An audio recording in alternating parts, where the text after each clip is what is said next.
It is both a privilege and an honor to have Oregon Senate President Peter Courtney as our commencement speaker today. Senator Courtney has served the state of Oregon for over 4 decades, the longest legislative career in the state's history.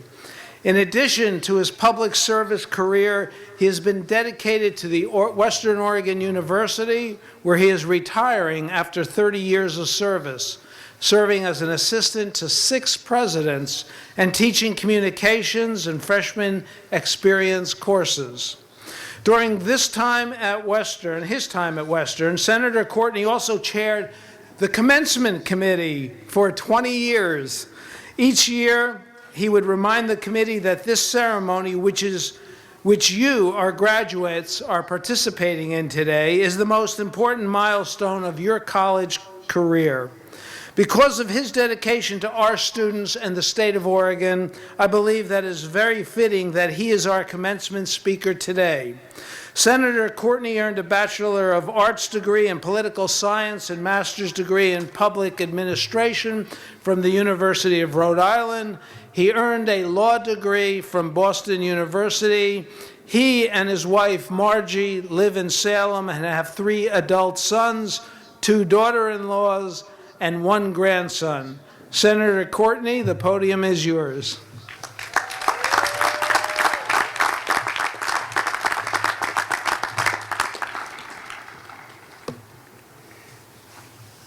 The President forgot to say that I also said the commencement shouldn't have a commencement speaker. I have very strong feelings about commencement speakers.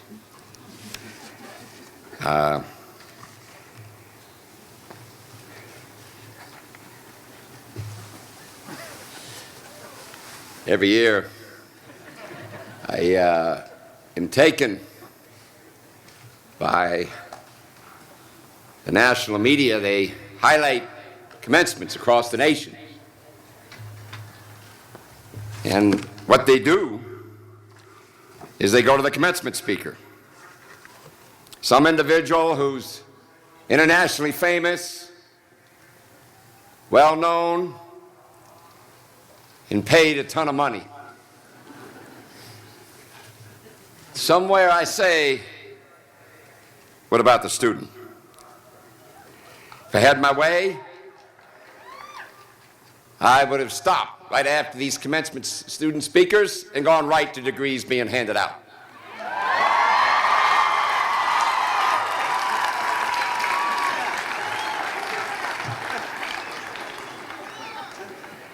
I don't know what's worse, to turn 72 this coming Thursday on June 18th,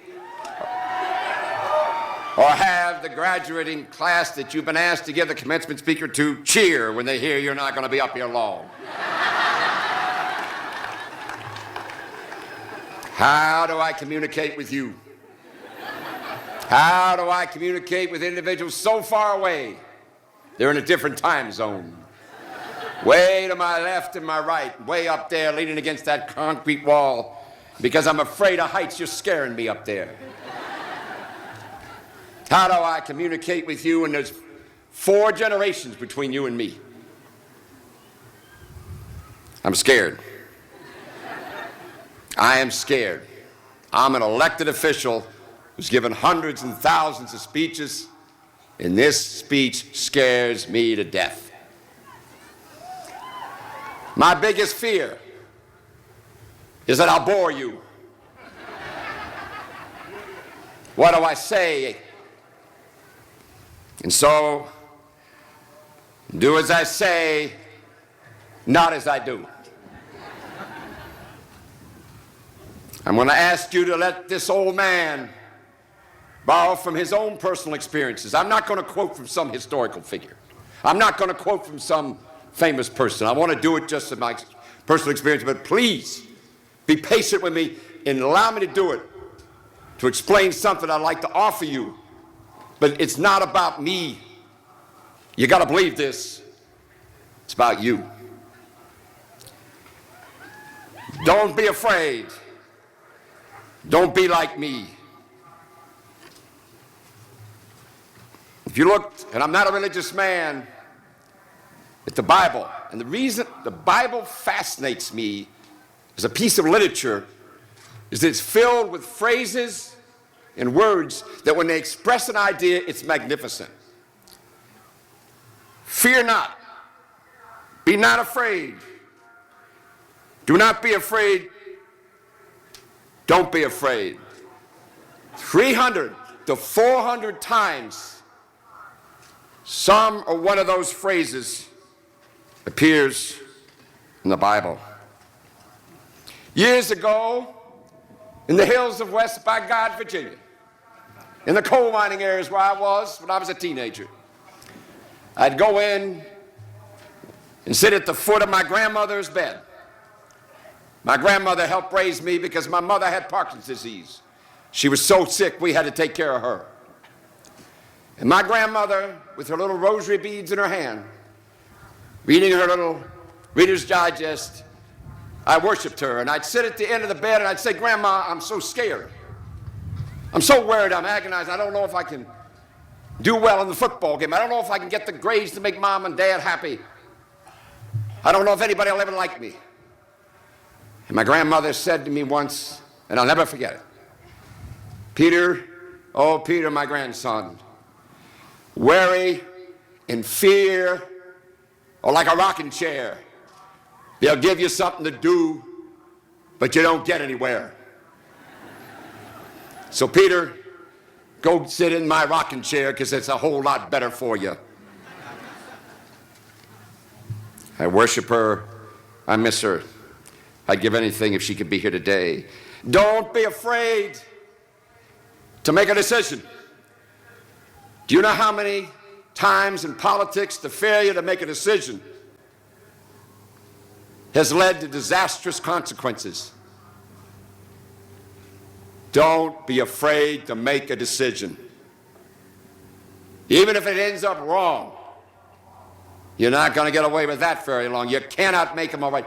Don't be afraid to make a decision. Don't be afraid to lose. Oh, this is easy for me to say.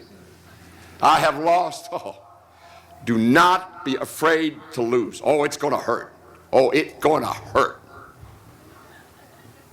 Don't be afraid to lose. And to try again and again and again. You gotta keep trying. You gotta trust me on this. You gotta keep trying. Don't be afraid to start at the bottom. Don't be afraid. And watch this one. This has already been referred to by one of these outstanding students. If you don't know what you're doing tomorrow or the next day, I'll bet some of you don't be afraid. Don't be afraid. And if you have a plan, I'm going to tell you, don't go get scared when it gets loose on you, because it will get loose on you. I had a plan. Want to hear about my plan? I'll tell you about my plan. When I was on the Salem City Council, I was hot. When I was in the legislature in the early 80s, I was hot. I had it all going. And I had all the plan. I was going to be in local government, state government, and federal government, and to run for Congress. I was hot. And then I ran into the May 1984 primary. And on that night, when the first election results came in, I was 10 points down, and I never got any closer. I was crushed. I had no job. Margie, who's somewhere in the audience, my wife, and I had a little boy named Peter. I had no job. And I got a call from a guy named Myers. Said, I want you to come work with us. He was the president of Western Oregon State College. I would not be here today talking to you if I hadn't lost and had to make a change in the plans. Don't be afraid. You know, my older brother is a remarkable person.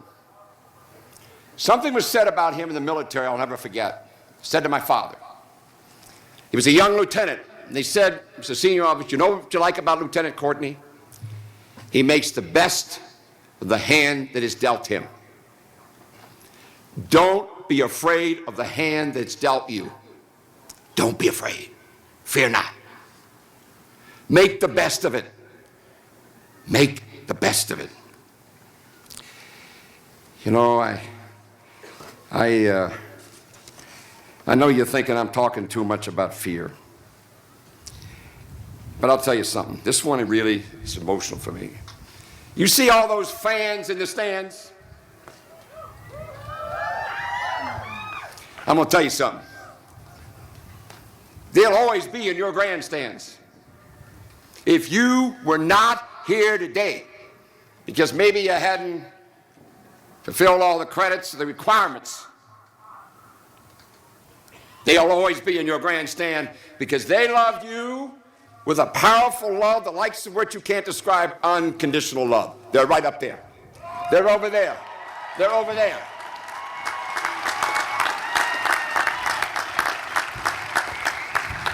Don't you be afraid to love like that. Even if it hurts, don't be afraid. The power of what they feel for you, which means they don't love you because they love you because you are.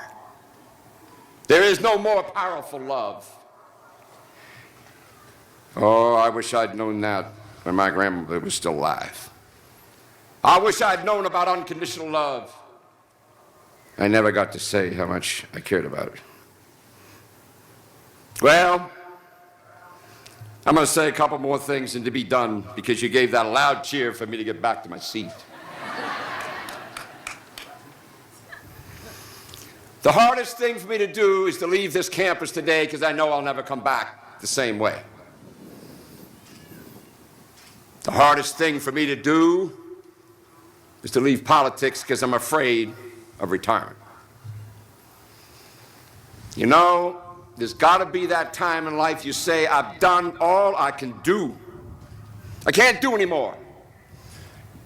I know they got these cool phrases, you got to move on, you got to let go. I'm too old to know those words.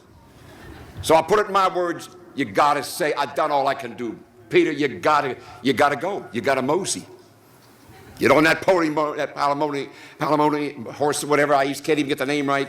You got to mosey. The last thing.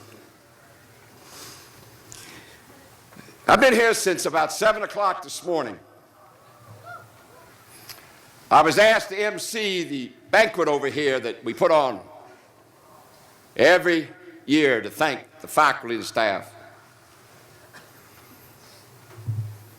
Because I'm aware that my personality can offend people.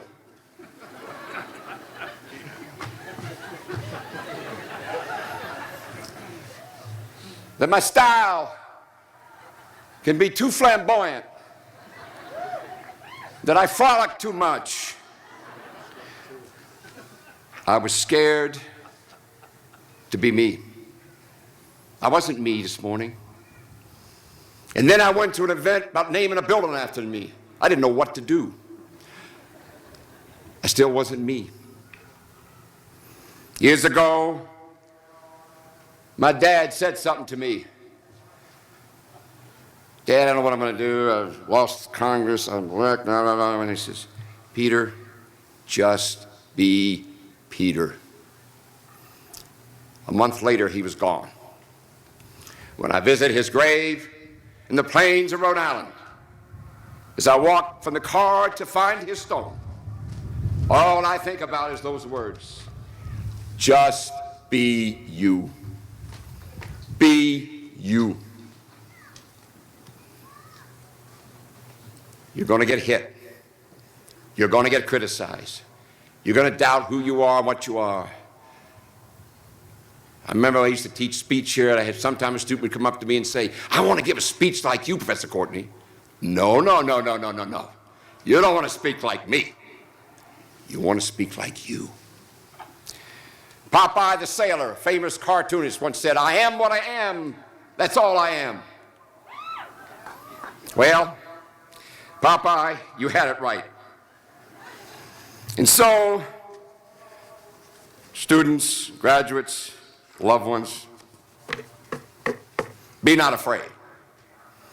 Be not afraid. You got here, didn't you? And tomorrow you'll get there too. You and them, because you're together on this. And if at some time that fear, that anxiety, and that worry is overwhelming you, just remember, maybe you can find a rocking chair. It would be a whole lot better for you. Be not afraid, graduates. Be not afraid. Thank you.